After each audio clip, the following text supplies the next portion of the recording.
Ladies, I'm here on the show.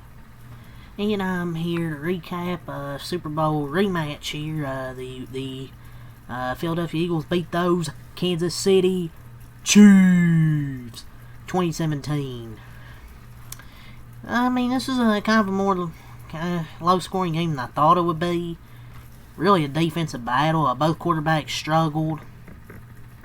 I mean, the interception with Mahomes was kind of on Travis Kelce because he didn't catch the football. It was pretty catchable, at least to me. I'm not saying Patrick Mahomes played great in this game, but Travis Kelce, dropping that, not catching that football leads to an interception, and then the Eagles go down and score a touchdown. That was a big momentum shift right there when the interception happened. I don't think that was on Mahomes. I feel like he's just doing the best he can with this just not great receiving core right now. They need to get Xavier Worthy and Rashee Rice back. They also just struggle to run the ball. Like, Patrick Mahomes had 66 yards rushing. Kareem Hunt only had 31. Pacheco had 22. Like, they're struggling to run the ball. And unless they get like a deep pass to like Kelce or Thornton, they just don't have much offensively. Defensively, I thought they were fine. I thought they defended the run pretty decent in this game. But this tush push is just getting ridiculous. Look, I think it's fair. I mean, I guess anybody can do the tush push. But it's got to a point where it's just ridiculous. So, on these tush pushes, I've been noticing this. So, on one of them, how are you supposed to stop this play if the guards are allowed to beat the snap? Before the football is snapped, I am watching two Eagles move. Both guards are moving before the ball is snapped. Like, what are we doing here?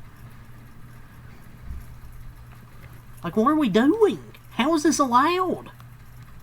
Like, it shouldn't be. And not to mention, the center is always a full yard over the ball as well. That should be a snap infraction. I don't understand how none of the officials can see this. Lining up above and beyond the football. The offense is offsides. They line up over the ball. I guess just an illegal. I guess to them it's a legal play. The right guard went early, 3 straight tush pushes. The Eagles are running basically an illegal play and jumping early. Not an illegal play, but they're jumping early. I don't think it would be that much of an issue if they didn't jump early. If they want to do just a tush push normally, fine. But, and you can say, oh, the defenses, they're in the neutral zone. Well, so is the offense, the center. I mean, they're already lined up even with the center. They're already lined up even with the center in an illegal formation. I don't know, man. It's just, I don't hate the play. It's just, call the false starts, dude. Like, I am fine with the tush push existing if you are running it fair and legitimate. It's just a matter of time.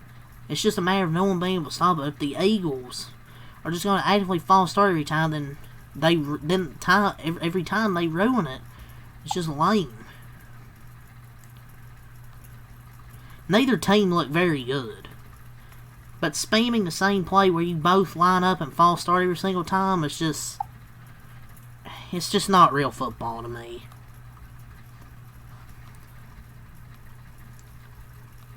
False start and just straight up line in the neutral zone every time.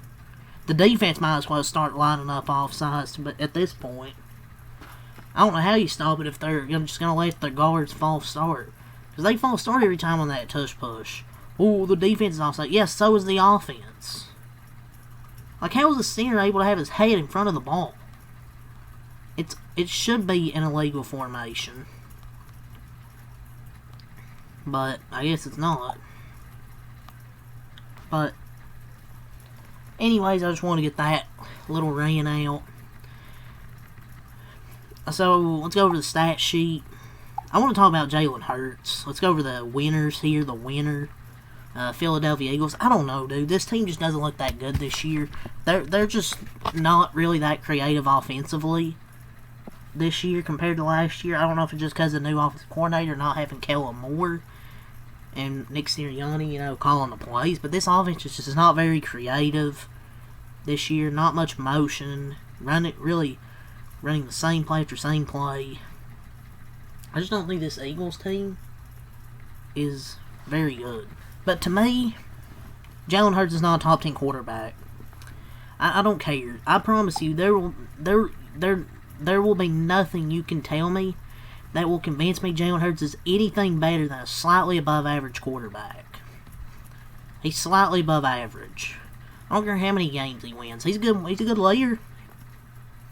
But 101 passing yards, 109 total yards or whatever, or 100 something total yards.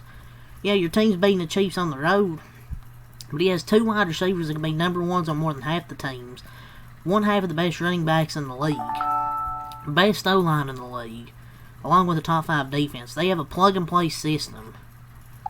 I'm not going to say any quarterback would win a Super Bowl here, because I don't think just any quarterback can win a Super Bowl there. Jalen Hurts, it fits the system.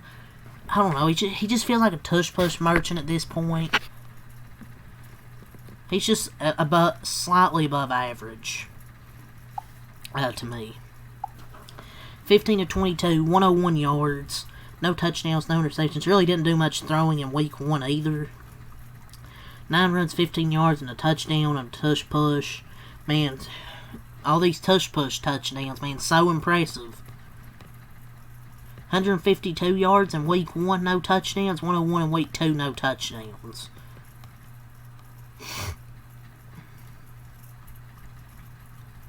So,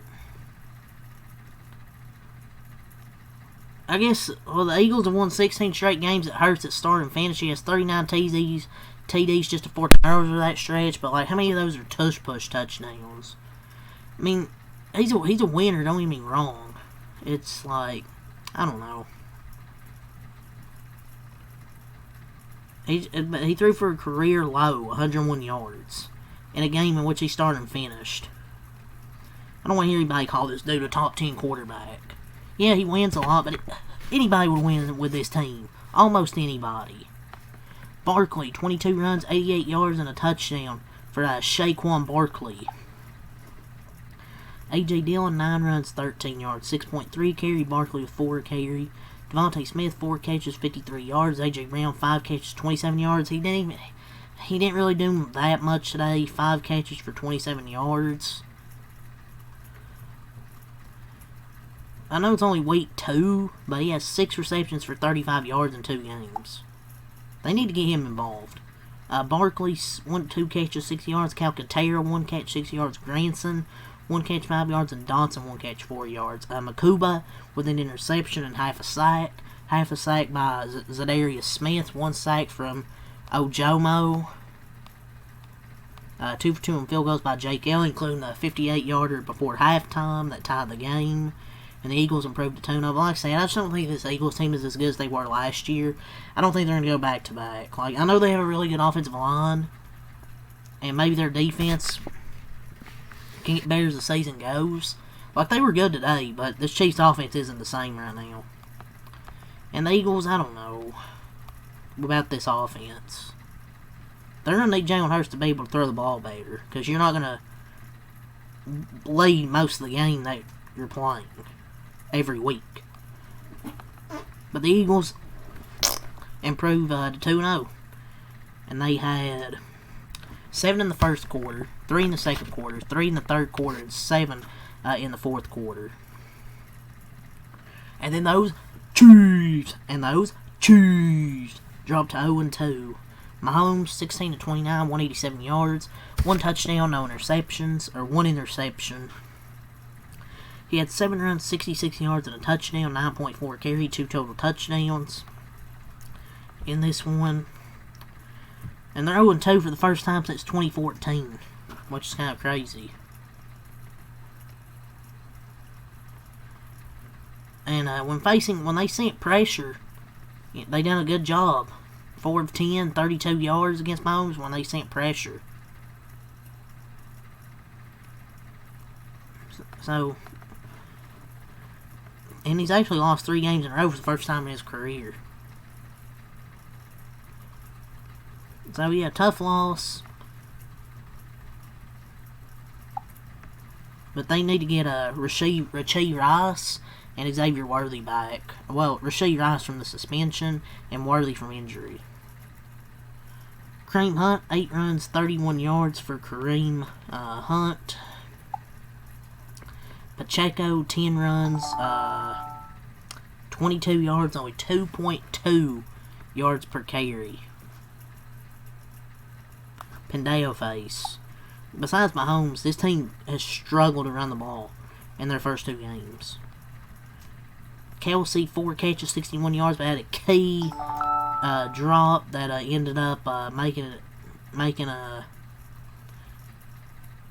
to an interception, which it should have been a touchdown, but what can you do at the end of the day? Can't go back and change it. Thornton, 2 catches, 59 yards, and a touchdown. Hollywood Brown, 5 catches, 30 yards, and Remigio, 1 catch, 21 yards. Harrison Butker, 1 for 2 on field goals. Those Chiefs had 1 sack defensively by Norman Lott. But the Eagles' offensive line held up pretty well in this one, so those Chiefs, they scored 10 points in the second quarter, 7 in the fourth quarter. They ended up with a total of 17 points. Eagles 20. Let's go over your stat sheet. Yeah, really defensive battle for the most part. Those Chiefs, 294 total yards, 173 passing, 121 rushing, 5.2 yards per play, 17 first downs, 4 for 12 on third down, 2 for 3 on fourth down, 57 total plays, 2 sacks allowed, 3 punts, 6 penalties, no fumbles, 1 interception, 27 minutes time of possession for the Eagles, 216 total yards, 94 passing, 122 rushing, 3.7 yards per play, 16 first downs, 5 for 14 on third down, 1 for 1 on fourth down, 58 total plays, 2 sacks allowed, 5 punts, 6 penalties, no fumbles, no interceptions, so they didn't turn the ball over, and 32 minutes time of possession. Really, that big turnover where Kelsey dropped the pass and he got intercepted was really the momentum changer in this ball game. But 4th and goal, I guess never doubt that the push. I'm just not a fan of the Eagles push. But we'll see, man, what with the Eagles going forward. I mean, we'll see if the offense. I'm sure the offense might get better as the season goes. With the Eagles, because it's only 2 weeks so far. But what I'm saying, I'm just not impressed. Jalen Hurts isn't playing great. He's just okay. AJ Brown and Devontae Smith, or AJ Brown, it really hasn't got involved. Devontae Smith at least got involved today with 53 yards. AJ Brown still hasn't. But yeah, 2017 Eagles win in the Super Bowl rematch. So leave a like and subscribe for more. Until next time, out. Peace.